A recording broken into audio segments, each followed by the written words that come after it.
porque habíamos difundido, incluso también a través de la pauta publicitaria del gobierno de la provincia, se dio a conocer esta habilitación a la empresa Manfrey, a los gasoductos troncales, esta conexión que ha hecho la empresa Manfrey, esta cooperativa que es una gran empresa de nuestra zona, y además, bueno, también de las novedades. Por eso ya está Hércole Felipa, quien es el presidente de la cooperativa Manfrey, además, desde el año pasado, fines del año pasado, presidente del Centro de la Industria Lechera, ha sido integrante de la Unión Industrial de Córdoba, la Unión Industrial Argentina.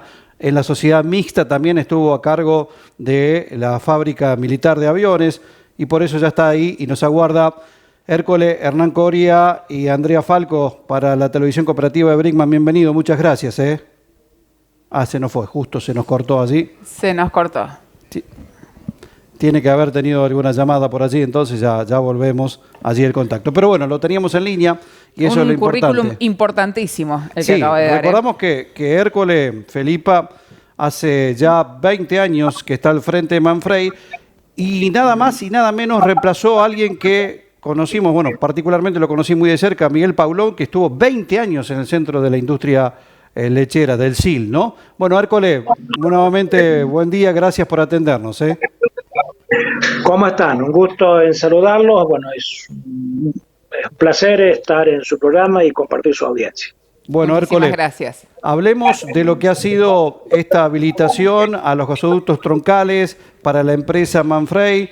¿Qué inversión significó para Manfrey y qué ventajas competitivas le dará ahora, a partir de ahora?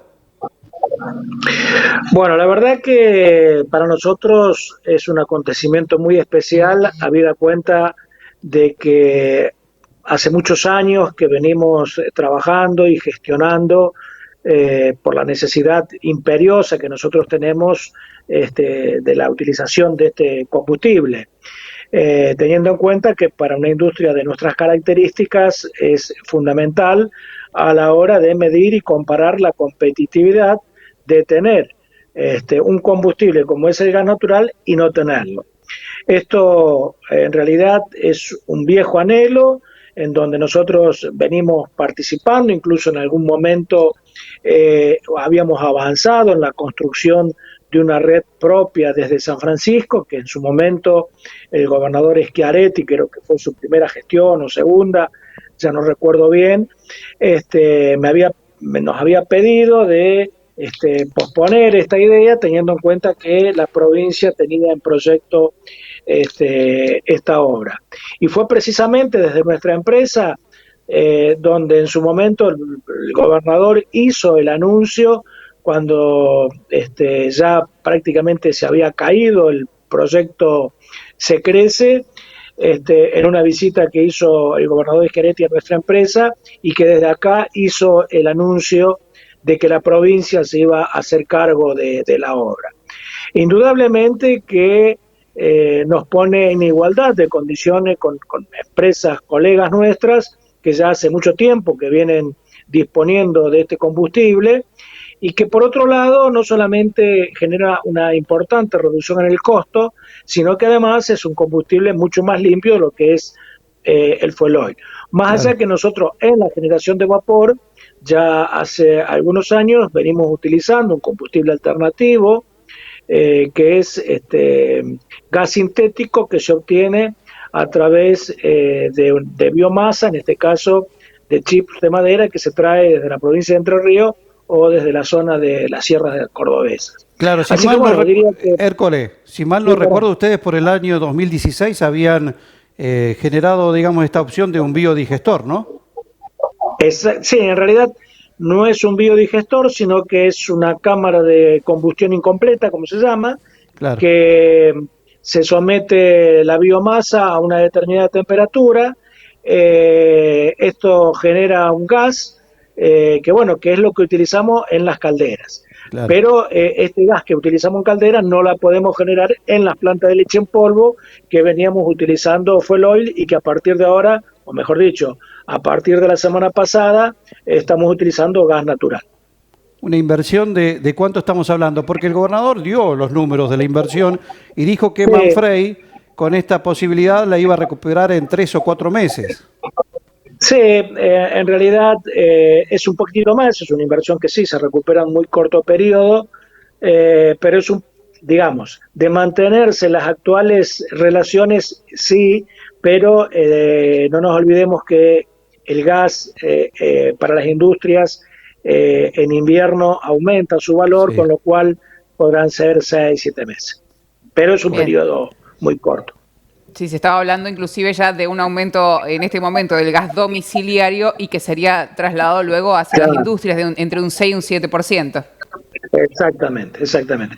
Nosotros, por el volumen que consumimos, compramos directamente a Boca de Pozo y ya está estipulado el valor en dólares y ya se estipula que en los meses de invierno el valor es más alto. Con una capacidad de producción de ¿cuántos litros diarios de Manfrey? Nosotros tenemos una capacidad teórica de más o menos 800.000 litros, pero que en realidad siempre en la industria láctea hay que hablar de capacidad de transferencia y no capacidad total. Nosotros, el promedio de recepción nuestro está en el orden de los 600, 650.000 litros, depende de la época del año. Claro, o sea, es mayor la capacidad instalada a la cual pueden producir, porque también hay un tema estacional de por medio, siempre el año, ¿no? Exactamente. Sí, y nosotros lo que tenemos en cuenta en realidad también, que es muy importante, es la capacidad de transferencia que podamos tener de un producto a otro, porque si tuviésemos la capacidad instalada utilizándola al 100%, no tendríamos la posibilidad de derivar leche a los productos que mayor contribución aportan. Entonces sería, desde el punto de vista de lo que es la rentabilidad del negocio, estaría mucho más acotada. Claro, Manfrey ya tiene sus tambos, los cuales justamente proveen la materia prima, pero también sabemos que, bueno, tras la caída de Sancor, por llamarlo entre comillas, ¿no? Y la búsqueda de leche, hay muchas empresas, incluso hasta entrerrianas, que llegan por esta zona para buscar leche, ¿no? Sí, de todos modos, nosotros en nuestra definición estratégica lo que priorizamos es el mercado, porque también una de las causas por las cuales muchas empresas terminaron en dificultades es por tener un nivel de industrialización de leche con un mercado más acotado. ¿Eso qué significa? Si yo tengo un volumen mayor de leche al que recibo y después ese volumen lo tengo que destinar a productos menos rentables o poco rentables, indudablemente que el resultado no va a ser el conveniente. Entonces, nosotros lo que priorizamos, por sobre todas las cosas, es el mercado y en función del mercado, después la leche aparece, obviamente. ¿Qué mercado priorizan? ¿Interno o también el externo? Y ya se lo pregunto en función de esto, porque se viene una reunión muy importante el próximo 22 de abril de los cancilleres en Buenos Aires para hablar del Mercosur, pero Manfrey está priorizando el mercado interno, pero no descuida el externo. ¿En qué situación? No, nosotros tenemos una participación histórica en nuestras exportaciones que más o menos acompaña a lo que es el país, quizás un poquito más baja sea la participación nuestra. El país exporta aproximadamente un 20% de lo que produce, en el caso nuestro ese porcentaje es un poco menor. De todos modos, cuando yo digo que priorizamos el mercado en función de la rentabilidad de los productos. No es lo mismo destinar la leche a productos frescos, por ejemplo, línea de postres y yogures, que destinarla a productos secos. Claro. Nosotros hemos armado una estructura de producción y una estructura industrial en función del crecimiento de esa línea de productos, con lo cual no significa que descuidemos la exportación, pero manteniendo esa participación que nunca va a estar por arriba del 20%, porque la estructura industrial que nosotros tenemos montada y comercial es el porcentaje que nos permite. Bien, en este momento, en este contexto, en esta nueva normalidad que estamos teniendo, ¿ha influido, ha cambiado algo este tema de exportación-importación? Sí, yo diría de que la pandemia ha producido cambios que seguramente van a perdurar más allá de cuando pase la pandemia.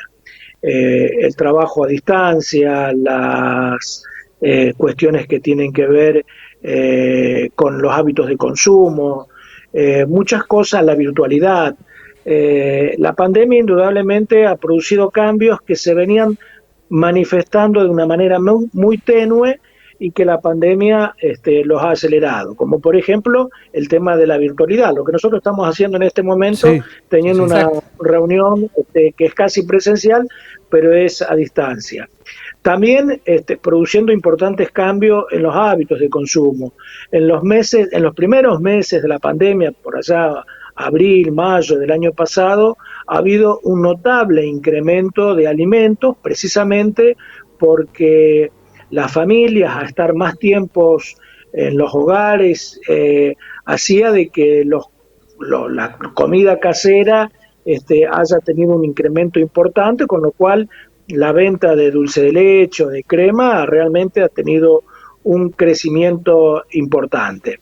En ese sentido, nosotros hemos, como actividad esencial que hemos sido declarado en su momento a través de el decreto de necesidad y urgencia emitido por el Gobierno Nacional, y más allá de haber implementado no solamente los protocolos que fueron determinados a través de ese decreto, sino una serie de protocolos adicionales, teniendo en cuenta que por sobre todas las cosas había que disminuir en su mínima expresión los riesgos de contagios. Bueno, Manfrey ha venido trabajando en ese sentido y claramente en el año 2020 hemos podido producir un volumen mayor al del 2019. Eso significó también un enorme esfuerzo por parte de todos los que integramos Manfrey, porque bueno, además de todas estas medidas y estos protocolos, hay un porcentaje del personal de más 60 que tenía que ser dispensado, o aquellos que por ahí tenían alguna enfermedad preexistente. Y bueno, y en ese sentido, nosotros venimos aún manteniendo esos protocolos con desdoblamiento de dotaciones, con parte del personal administrativo haciendo home office, y toda una serie de cuestiones que realmente tuvimos que poner toda nuestra creatividad y nuestra imaginación al servicio de la empresa, porque realmente esta pandemia fue un gran desafío para todos. Y de hecho, de todos los contagios que hubo en Freire, como en todas las localidades, podemos decir con mucha satisfacción que muchos de esos contagios también afectó a colaboradores nuestros, pero que ninguno de esos contagios se dieron en el lugar de trabajo, con lo cual eso también quiere decir que cuando se extreman las medidas de precaución, se puede disminuir enormemente el riesgo de contagios. Sí, sí, y sobre todo porque también me imagino que el personal que trabaja en Manfrey tomó todos los recaudos y realmente hizo las cosas como tenía que hacer también en la forma particular, porque en la vida particular, porque también Así es, después se van de la fábrica, ¿no es cierto? exacto. Sí, sí, sí. Seguramente nosotros dentro de la empresa podemos implementar todas las medidas, pero después en la vida privada de cada una de las personas, obviamente que no lo podemos hacer. Bueno, me lleva a otra pregunta y vuelvo sobre el Mercosur, porque me da la impresión que usted como empresa y como también, en este caso, empresa que exporta, privilegia, digamos, que se siga manteniendo un mercado común como es el Mercosur, teniendo en cuenta que hay un socio estratégico como Brasil, ¿no? Sí.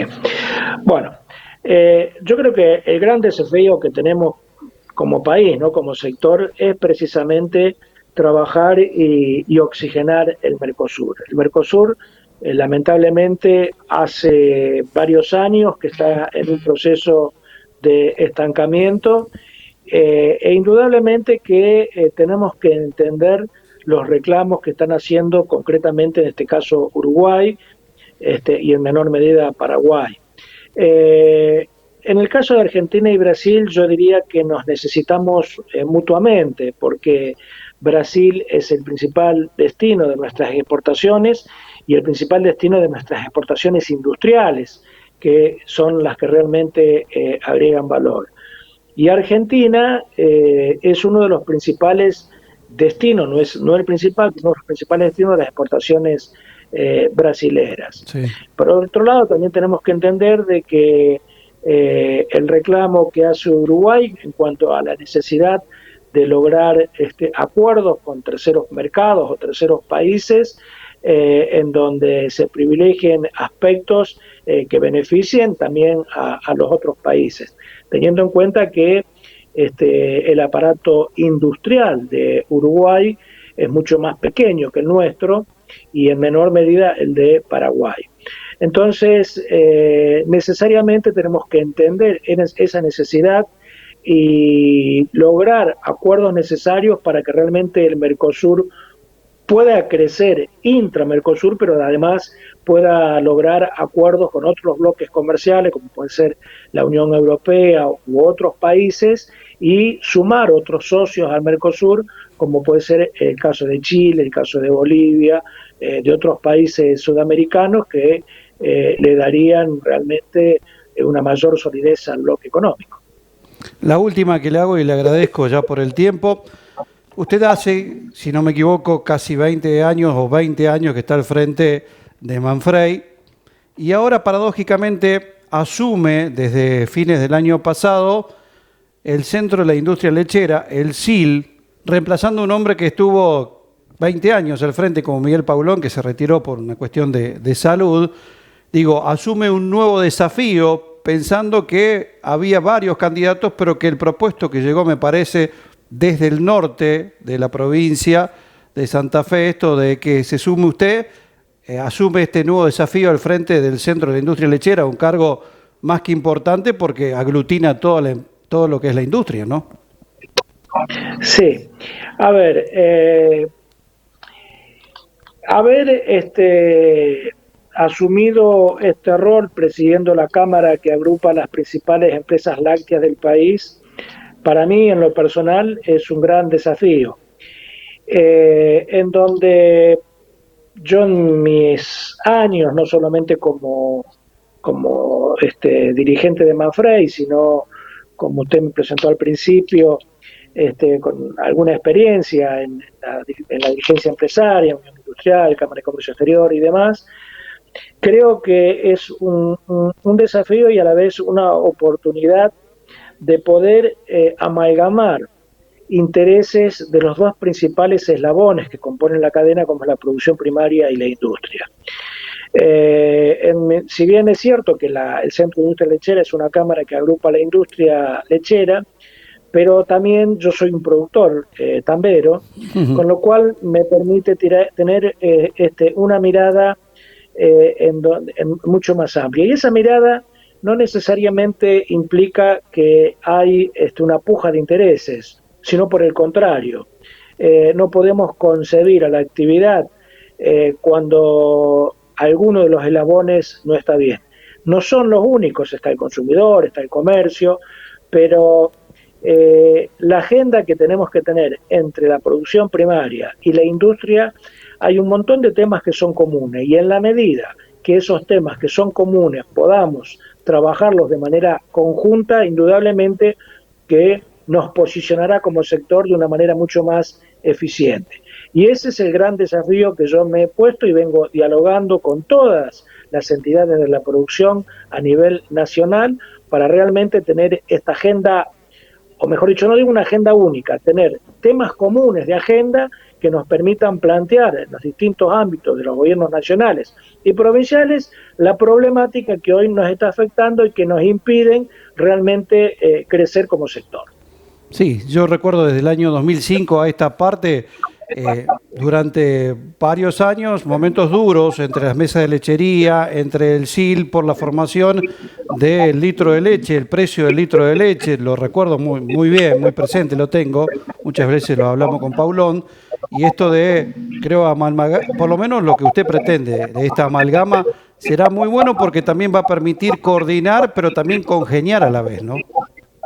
Exactamente. En realidad, el precio, que es lo que siempre está en eje de la discusión, es una consecuencia de una serie de factores que se tienen que dar para que realmente haya un buen precio que le permita al productor tener una rentabilidad que piense en crecer pero que a la vez le permita a la industria poder también hacer las inversiones necesarias para absorber ese crecimiento.